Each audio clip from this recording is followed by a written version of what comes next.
ಅಭಿಮಾನ್ ಸ್ಟುಡಿಯೋದಲ್ಲಿ ಪುಣ್ಯಭೂಮಿ ಆಗ್ಬೇಕು ಅನ್ನೋ ನಿಟ್ಟಿನಲ್ಲಿ ಸಾಕಷ್ಟು ಹೋರಾಟಗಳು ನಡೀತಾ ಇರ್ತಕ್ಕಂಥದ್ದು. ಕ್ರಾಂತಿರಾಜ್ ಅವರು ಇದ್ದಾರೆ. ಸರ್, ಮೊನ್ನೆ ಫಿಲಂ ಚೇಂಬರ್ ನುಗ್ಗಿದ್ರಿ, ಆಕ್ರೋಶ ಹೊರ ಹಾಕಿದ್ರಿ, ಕನ್ನಡ ಚಿತ್ರೋದ್ಯಮದ ಧ್ವನಿ ಇಲ್ಲ ಅಂತ ಹೇಳ್ತೀರಿ. ಈಗ ಏನ್ ಸಾಧ್ಯತೆ ಇದೆ ನಿಮ್ ಮುಂದೆ ಅಂತ? ನಮ್ಮ ಮುಂದೆ ಫಿಲಂ ಚೇಂಬರ್ ಅವರು, ಸಾರಾ ಗೋವಿಂದ್ ಅವರು ಹಾಗೂ ಫಿಲಂ ಚೇಂಬರ್ ಅಧ್ಯಕ್ಷರು ಏನಂತಂದ್ರು ಅಂದ್ರೆ, ನೀವು ಕೊಟ್ಟಿರುವಂತ ಮನವಿಗೆ ಆ ಮನವಿಗೆ ಸ್ಪಂದಿಸಿ CM ಹತ್ರ ಆಗ್ಲಿ ನಾವು ಕುತ್ಕೊಂಡು ಮೀಟಿಂಗ್ ಆಗ್ಲಿ ಮಾಡ್ಬಿಟ್ಟು ನಿಮ್ಗೆ ಹೇಳ್ತೀನಿ ಅಂದ್ರು. ಇಷ್ಟು ದಿವಸ ಆಯ್ತು, ನಮ್ಗೆ ಯಾವುದೇ ತರ ಲಿಖಿತ ಕಾಗದನೂ ಬಂದಿಲ್ಲ, ಏನೂ ಇಲ್ಲ. ಬರೀ ನಮ್ಗೆ ಬೇಜವಾಬ್ದಾರಿ ಮಾತುಗಳನ್ನ ಹೇಳ್ತಾ ಇದ್ದಾರೆ. ಇವತ್ತು ಅನಿರುದ್ಧ್ ಸಾಹೇಬ್ರು, ನಮ್ಮ ಕುಟುಂಬ, ವಿಷ್ಣು ಅಣ್ಣನ ಕುಟುಂಬ ಕರೆದಿದೆ, ನಾವೆಲ್ಲ ಬಂದಿದ್ದೀವಿ. ಅವ್ರು ಏನಂತಾರೆ ನಾವು ಅದಕ್ಕೆ ಬದ್ಧವಾಗಿರ್ತೀವಿ. ಅನಿರುದ್ಧ್ ಅವರು ಇವತ್ತು ಅವ್ರ ಮುಂದಾಳತ್ವದಲ್ಲಿ ನಾವೆಲ್ಲ ಹೋಗ್ತೀವಿ. ಅವ್ರು ಏನಂದ್ರು ಅದಕ್ಕೆ ನಾವು ಬದ್ಧವಾಗಿರ್ತೀವಿ. ಒಂದು ವೇಳೆ ಅಂದ್ರೆ ಕುಟುಂಬ ಆಗ್ಲೇ ಒಂದಿಷ್ಟು ಸಂದರ್ಭದಲ್ಲಿ ಹಿಂದೆ ಸರಿದಿದೆ, ಇವತ್ತು ಕೂಡ ಅಭಿಮಾನಿಗಳು ಮುಂದೆ ಹೋರಾಟ ಮಾಡುವಂತ ಅನಿವಾರ್ಯತೆನ ಸ್ವಲ್ಪ ಹಿಂದೆ ಸರಿಸುವಂತ ಮಾತುಗಳು ಬಂದ್ರೆ ಅಭಿಮಾನಿಗಳ ನಿಲುವೇನಾಗಿರುತ್ತೆ? ಪುಣ್ಯಭೂಮಿಯಲ್ಲೇ ಬೇಕು ಅಂತ ಹಠ ಹಿಡಿತೀರಾ? ಏನ್ ನಿರ್ಧಾರ ತೆಗೆದುಕೊಳ್ತೀರಾ? ಯಾವುದೇ ಕಾರಣಕ್ಕೂ ಇಡೀ ಅಭಿಮಾನಿಗಳು ಅಲ್ಲಿ ಬಿಟ್ಟು ಬೇರೆ ಯಾವುದೇ ಜಾಗನೂ ನಮ್ಗೆ ಬೇಕಾಗಿಲ್ಲ. ಅದೇ ಜಾಗ ಬೇಕಾಗುತ್ತೆ. ಅದೇ ಅಕಸ್ಮಾತ್ ಏನಾದ್ರು ಅದನ್ನ ಜಾಗನ ಖರೀದಿ ಮಾಡ್ಬೇಕು ಅಂದ್ರೂ ತಲಾ ಒಬ್ಬೊಬ್ರು 1 ಲಕ್ಷ ಹಾಕಕ್ಕೂ ನಾವು ರೆಡಿ ಆಗಿದ್ದೀವಿ ಅಂತ ನಾವು ಘಂಟಾಘೋಷವಾಗಿ ವಿಷ್ಣು ಅಭಿಮಾನಿಗಳು ನಿಂತಿದ್ದೀವಿ. ಇವತ್ತು ಅನಿರುದ್ಧ್ ಅವರು ಏನ್ ಹೇಳ್ತಾರಂತ ಕೇಳ್ಕೊಂಡು ಮುಂದಿನ ನಿರ್ಧಾರ ನಾವು ಮಾಡ್ತೀವಿ. ಮೇಡಮ್, ರಾತ್ರೋರಾತ್ರಿ ಪುಣ್ಯಭೂಮಿನ ಒಡೆಯುವಂತ ಕೆಲಸ ಆಯ್ತು, ಏನ್ ಹೇಳ್ತೀರಿ ಅಂತ? ಆಲ್ರೆಡಿ ನಾವು ಧ್ವನಿ ಎತ್ತಿದ್ವಿ. ಎಲ್ಲ ಹೋರಾಟಗಾರರು ಕೂಡ ಹೇಳಿಗಳು ಮಾಡುವಂತ ಕೆಲಸ ಇದು.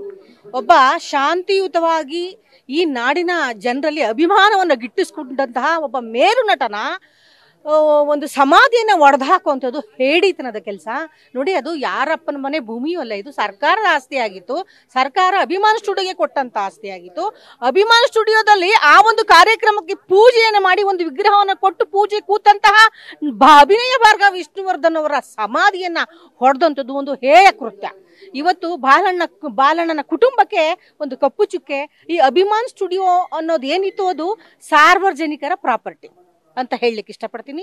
ಮುಂದಿನ ದಿನಗಳಲ್ಲಿ ಇದು ದೊಡ್ಡ ಮಟ್ಟದ ಒಂದು ಹೋರಾಟಕ್ಕೆ ತಿರುವು ಕೊಡೋದಕ್ಕಿಂತ ಮುನ್ನ ಸರ್ಕಾರ ಎಚ್ಚೆತ್ಕೊಳ್ಬೇಕು.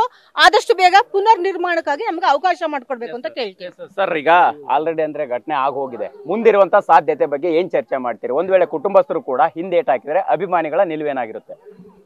ಸರ್, ನಾನು ಊರಿಗುಪಕಾರಿ ವಿಷ್ಣುವರ್ಧನ್ ಅಭಿಮಾನಿಗಳ ಸಂಘವನ್ನ 1980 ಅಂದ್ರೆ 46 ವರ್ಷಕ್ಕೆ ಮೊದಲು ಕಟ್ಟಿ ಅಣ್ಣನ ಜೊತೆ ತಮ್ಮನಾಗಿದ್ದವನು.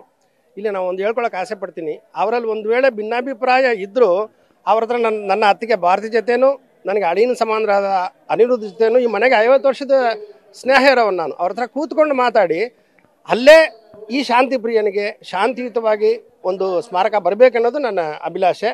ಅದೇ ಥರ ಒಂದು ಹೇಳ್ಕೊಳಕ್ಕೆ ಆಸೆ ಪಡ್ತೀನಿ, ನಾವು ಯಾವುದೇ ಕಾರಣಕ್ಕೂ ಸ್ವಇಚ್ಛೆಯಿಂದ ತೀರ್ಮಾನ ತಗೊಳ್ಳಲ್ಲ. ಕಾರಣ ಸಾಹಸ ಸಿಂಹ ವಿಷ್ಣು ಅಣ್ಣ ಈ ನಾಡಿನ ಸೊತ್ತು. ಅವರ ಧರ್ಮಪತ್ನಿ ಶ್ರೀಮತಿ ಭಾರತಿ ಅಮ್ಮ, ಅವರು ಕಂಡ ನೋವು ನಲಿಗಳು ಎಷ್ಟೋ ಇರುತ್ತೆ. ಅವರ ರಕ್ತಾನೆ ಇವರು ಯಾರು ಕೀರ್ತಿ ಅವರ ಹಸ್ಬೆಂಡೇ ಇವರು ನಮ್ಮ ಅನಿರುದ್ಧು. ಸೊ ಇವ್ರನ್ನುಗಳು ಬಿಟ್ಟು ನಾವು ಯಾವ ತೀರ್ಮಾನ ತಗೊಳ್ಳಲ್ಲ. ಒಂದು ವೇಳೆ ಎಲ್ಲರೂ ಕೇಳೋ ಥರ ಅವ್ರ ಹಿಂದೆ ಸರಿಯೋದಂತೂ ಖಂಡಿತ ಇಲ್ಲ. ನಿನ್ನೆ ಮಾತಾಡಿದ್ದೀನಿ. ಒಂದು ವೇಳೆ ಅವ್ರ ಹಿಂದೆ ಸರಿದ್ರು ಅವ್ರ ಜೊತೆ ಕೂತ್ಕೊಂಡು ಮಾತಾಡಿ ಆ ಕುಟುಂಬವನ್ನು ಮುಂದೆ ಇಟ್ಕೊಂಡು ಹೋಗೋದು ಮಾತ್ರ ನಮ್ಮ ಕರ್ತವ್ಯ. ಇದಿಷ್ಟು ಅಪ್ಪಟ ವಿಷ್ಣುವರ್ಧನ್ ಅವರ ಅಭಿಮಾನಿಗಳ ಮಾತಾಗಿರ್ತಕ್ಕಂಥದ್ದು. ಇಷ್ಟಕ್ಕಷ್ಟೇ ಸಭೆಗೆ ಬಂದಿದ್ದಾರೆ. ಸೊ ಏನ್ ತೀರ್ಮಾನ ಆಗುತ್ತೆ ಅನ್ನೋದನ್ನು ಕೂಡ ಕಾದ್ ನೋಡ್ಬೇಕಾಗಿದೆ. ಕ್ಯಾಮರಾ ಪರ್ಸನ್ ಬಾಲಾಜಿ ಜೊತೆ ಮಾಲ್ತೇಶ್ ಜಗ್ಗಿನ್, TV9 ಬೆಂಗಳೂರು.